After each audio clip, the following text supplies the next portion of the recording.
je m'appelle Elisa, j'ai 8 ans et je fais ce podcast pour savoir si vous vous sentez libre ou enfermé pendant le confinement dans votre home sweet home.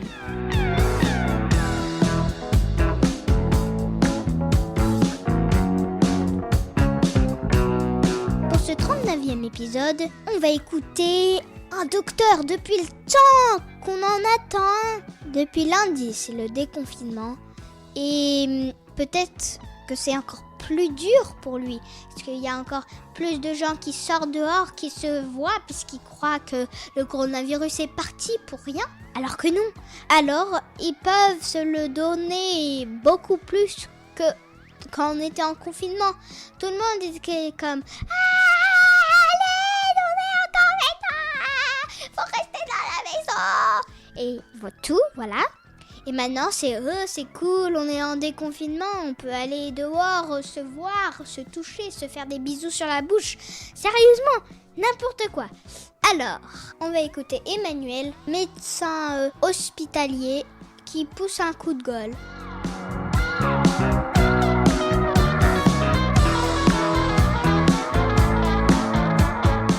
Bonjour, je m'appelle Emmanuel, je suis médecin hospitalier dans un grand centre parisien et je voulais faire un petit commentaire sur les images qu'on a vues après notre première journée de déconfinement, toutes ces images de personnes sur le canal Saint-Martin, de personnes réunies comme pour fêter un petit peu cet événement après ces semaines de confinement pour lutter contre cette pandémie. Le petit commentaire, c'est le suivant. Le déconfinement, ça signifie pas que le virus a disparu. C'est ça qu'il faut bien comprendre, en fait. Le confinement a été nécessaire pour éviter, en fait, le débordement de notre système de soins. Ça a été difficile, hein. On a réussi au prix de réorganisation très importante dans les circuits d'hospitalisation, dans les hôpitaux, au prix d'efforts très importants du personnel de santé, avec des difficultés qui ont quand même été majeures. Et je pense que... J'espère en tout cas que la population s'est rendue compte qu'on était passé vraiment à 2 doigts de la catastrophe. Et le confinement a permis de ce fameux lissage de la courbe, c'est-à-dire de permettre d'étaler dans le temps l'afflux des patients dans les hôpitaux et dans notamment ce qu'on appelle les soins intensifs. Le déconfinement actuel, c'est-à-dire... remettre un petit peu la population dehors, ça ne signifie pas que l'épidémie est partie.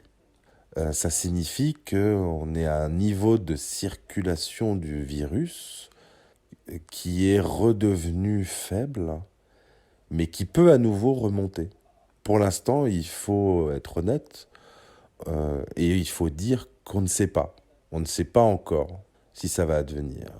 En tout cas, ce qu'on sait, c'est que se rassembler comme ça en grand nombre, dans un lieu géographique assez restreint, fait prendre le risque, si certaines personnes sont infectées dans ces regroupements, fait prendre le risque d'une réactivation de la pandémie, en tout cas du nombre de cas de virus. Et donc, plus il va y avoir de nouveaux cas, plus on risque en fait cette fameuse deuxième vague hypothétique dont on ne sait pas si elle va survenir pour le moment.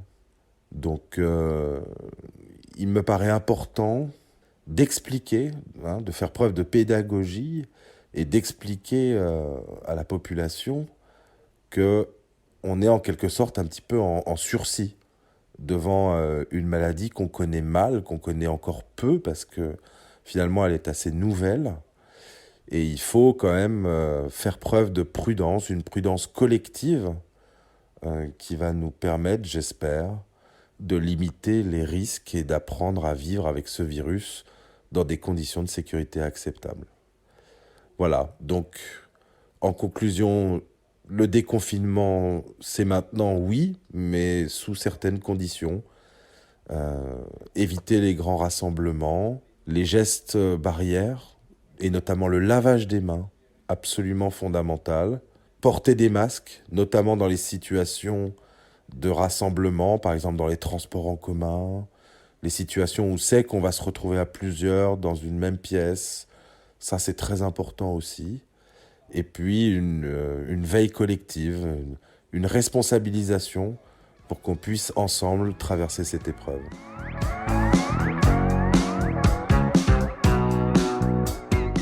Merci beaucoup. Et n'oublie pas, on t'applaudit tous les soirs de nos fenêtres. Toi et puis tous les soignants.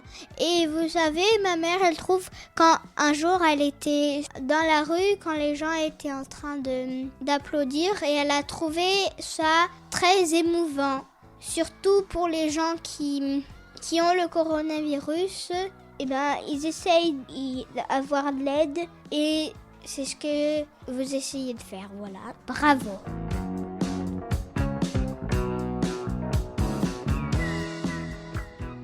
Bien sûr, envoyez-nous vos témoignages en vous enregistrant sur votre dictaphone et vous l'envoyez à marjorie.murphy@yahoo.fr marjorie.murphy@yahoo.fr.